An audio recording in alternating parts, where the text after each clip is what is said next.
only exists 50 years. And 40% of the reason that the companies die who do is because they refuse to go ahead and accept the constant change that keeps coming. They become experts, like we become experts, and we want to continue to work in how our expertise lives. We say, I've figured it out now. I figured out how to run this club. I figured out how to run this family. I figured out how to run this business. And we don't like it whenever things change beyond us because we have a known quotient. But that's not a recipe for existence. Blockbuster Video is kind of the quintessential example of this. The ice shifted underneath them as Netflix came along, and they woke up one day and they had fallen into the crevasse. But the ice does not shift overnight. It's a glacial business. And Netflix had been nibbling away at what Blockbuster did for a long period of time. In fact, you've probably heard the same thing that I did. There were board meetings where individuals came in and said, hey, we should look into streaming. And the board at Blockbuster said, why would we leech away profits from our known business to go do this brand new thing that is not profitable at all? And then they died. Unlike Hussey Company. You probably have never heard about Hussey Company, but if you have sat in a stadium seat in the AFL anytime, or in a cricket stadium, or in a football stadium, you most likely have sat in a Hussey product. Hussey puts in more stadium seats than anyone else in the world, but they didn't start that way. They started 7 generations ago. 191 years ago, almost 4 times the average company length. And great-great-great-great-great-great-grandfather or grandmother said, we make great plows. They were plow makers in the United States and metal fabricators until they saw that farm machinery was coming in and they pivoted and started making cabinets until building fabrication came along and then pivoted again. Part of the Hussey Company that's built in is they have a stated goal that we are always looking for the next opportunity to change, shift, and pivot. And they did that all the way to becoming the largest stadium seating company in the world. They put change into their culture as an opportunity, not something to be feared. So Blockbuster obviously could have taken some more lessons from Hussey and looked at change, but we understand why they don't, right? Because change can be scary. There are negatives to change. The Gallup organization recently did all kinds of surveys and showed that only 20% of employees are engaged at work. 80% of employees are either unengaged at work or they are aggressively non-engaged, to the cost of our global economy of over $10 trillion in 1 year alone. That's 9% of the entire gross domestic product of all countries around the world. Because of that engagement. You drill a little more deeply into that data, and most of the reason why employees are not engaged is because they are scared to death of the constant change that is happening in their organizations, to the point that 52% of employees around the world are actively looking for another job. They think, if I can just get out of this place that is constantly changing, and I can get over into this place, it's calmer, it's more serene. Now, you all work in organizations. Is there any organization, Toastmasters included, that is calm and serene? It's not the organization. There is that narrative that I will find peace whenever change stops happening. But the reality is that change is only increasing through social media, through artificial intelligence, through our over-connected world. And so we need a different formula. And that's what we want to talk about today. Because change also presents some really negative emotions if we allow it to. In that same Gallup organization, they asked the question, what percentage of employees, what percentage of you feel a lot of these emotions on a daily basis? 40% feel stress, and almost over one in five feel anger, a lot of anger every day. I would suggest that there is a way that we can work on ourselves. We don't have to wait on the company or the organization or leadership or anyone else to give us a program. And if they do, we'll get on them. But we can also do something in the meantime to limit the negatives of change and lean in to the positives. And this is again where jazz comes in. Bill Evans, jazz great Bill Evans, said that jazz is curiosity set to music. And I would suggest to you that is our answer. Way too simple, but not easy. That we can lean into curiosity, and curiosity does the work for us. There are 4 elements that we're going to look at today to bring about curiosity, because organizational psychologists will tell us if you want to limit stress and lean into the opportunity, you just make a switch. All right? It's not risk, it's opportunity. Don't look at the risk, it's opportunity. I don't feel stress, I feel excitement.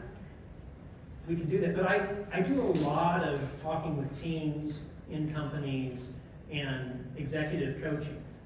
And when I hear the secret things they say is, yeah, Mike, I don't know how to do that. How do I tell my brain and my nervous system to calm down and get creative without just saying to my nervous system, hey, just calm down and get creative, which never really seems to work for the people that I talk with. So it feels like we're missing a step, right? Something negative happens. We want to make the switch and look at it as a positive or something progressive, but there's something in the middle. It's the how-do. How do I do that? How do I make that switch? Curiosity, I would suggest to you, and we'll see if I can convince you of this over the next little bit. Curiosity is that missing step. We can say 4 specific things to ourselves that spark our curiosity. They start us down the road of curiosity. And curiosity does the work for us in our nervous system, in our creativity as we go. The first element of curiosity that we want to look at is embracing the reality that life is improv. The improv of life. Jazz is just musical improv, but so is improv. Has anybody ever taken an improv class? Anyone around? Right. What is the one thing that you keep in your head whenever you're doing improv on stage? What's the phrase? Yes, and. Right? So what that means is that if I'm with an improv troupe and we're doing a scene and Carl enters and says, and I just found out that I'm your father. Well, if Ted says, no, that's not how we're running the scene, well, it just kills the scene right there.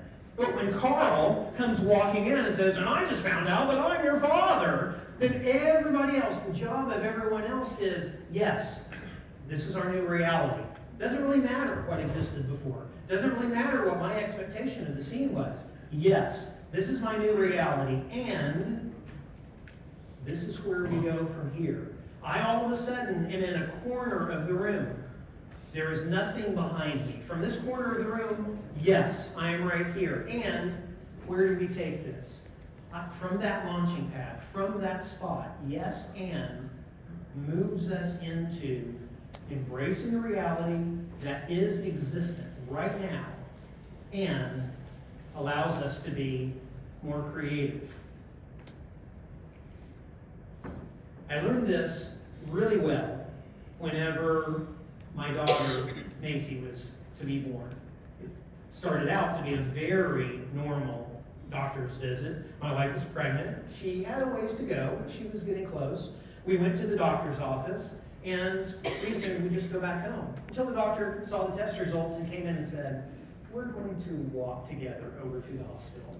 So we got there. She went into the labor and delivery room, and the doc told us, I've got I've got 2 patients who are in labor right now. One's at another hospital. You seem to be doing fine. I'm going to go check on the other patient of mine. The labor and delivery nurse knows to call me whenever you're getting close.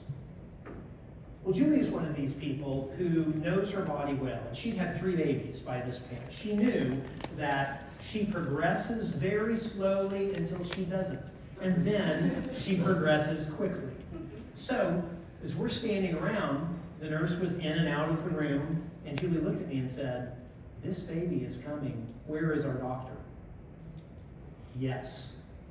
And what do we do about this? And so I went into the hallway. I started saying, my wife says the baby's coming. Hello, my wife says the baby's coming. The nurse came circling back in and said, "No, you'd be in much more pain if that baby was coming," and just left. Julie grabbed my hand and she said, "She's coming." So I leaned in the hallway and said, "She's coming," and then I heard Julie scream, "She's coming!" And I went in the hallway, "She's coming!" And the nurse came and said, "What are y'all yelling about?" The nurse went and checked the machine, and Julie said, "Crowning!" The nurse turned around and ripped the sheet back just to see our newborn baby tumble out onto the bed. Now, I want to tell you, I, of course, moved with speed and decisiveness. That was me. The nurse wrapped up her newborn baby, took her down the road, and Julie looked up at me and said, "You can put your arms down now." I will always be proud of how helpful I was on that night. So Julie got some juice. I got a cup of coffee. About that time, the doctor came rushing into the room. "Did I miss it?" And Julie said, "Yes. Do we still have to pay you?" I guess that's an American thing, right? We actually, have to pay for that. Where you all just pay for it in taxes, right?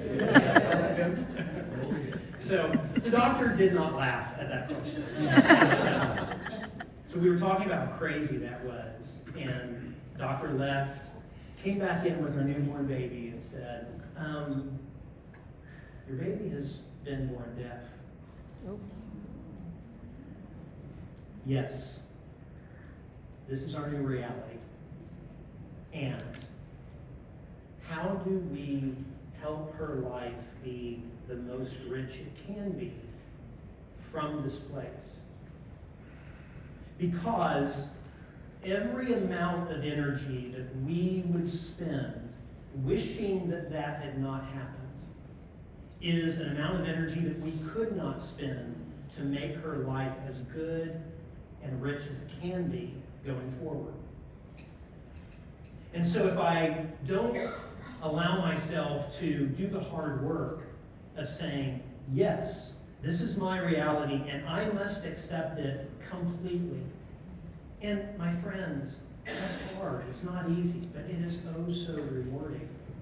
But our brains crave stability. Our brains crave things to be like our expectations. It is very natural that our brains would just start saying, no, I just could I have done anything different? Or I want that to be what it just makes me so struggle so much if I can't let that go. But saying yes and tells my brain this is the new reality and allows my nervous system to little by little let go. Because when I start getting curious about what could happen now, then our brains shift away from holding on to an expectation that was never going to be ours in the first place and start moving forward. It's kind of like, have you seen some of the studies that the very best solution for depression is not pharmaceuticals. It is beginning to serve those less fortunate.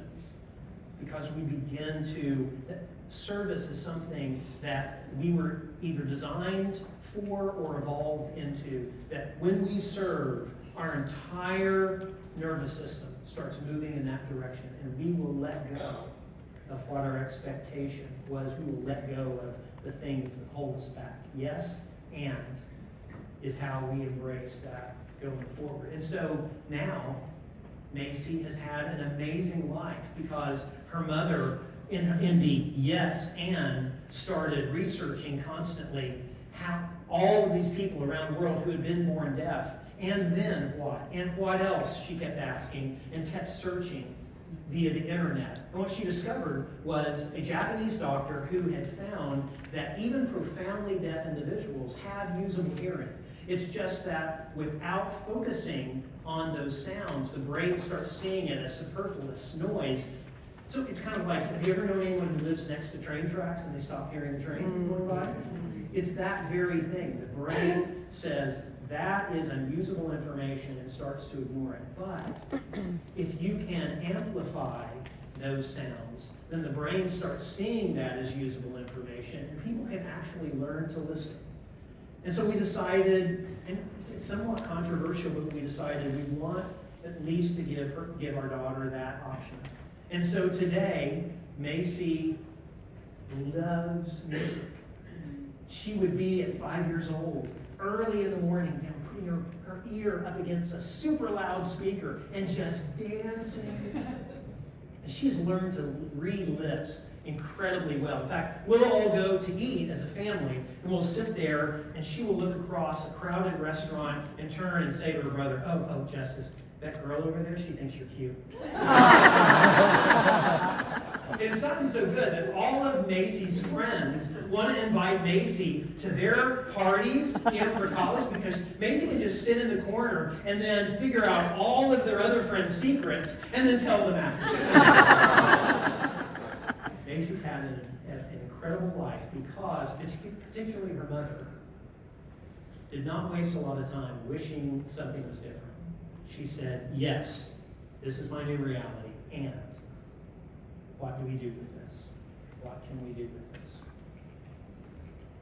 So what I would ask you to do, just for a couple of minutes, is pick someone to share with. We're going to practice a little bit of curiosity. We'll do this a few times through our time here together this morning. But if you would ask each other, what is the most ridiculous example that you've ever seen of somebody saying yes and be funny, be silly with this part of it. We'll get serious later. Now, I've had a lot of people tell me they hate that question. So we have another one up here. You could ask someone else, what is the most random topic you have spent 10 hours or more researching? So we're just dipping our toe in the water of getting curious. Would you take 2 minutes to do that?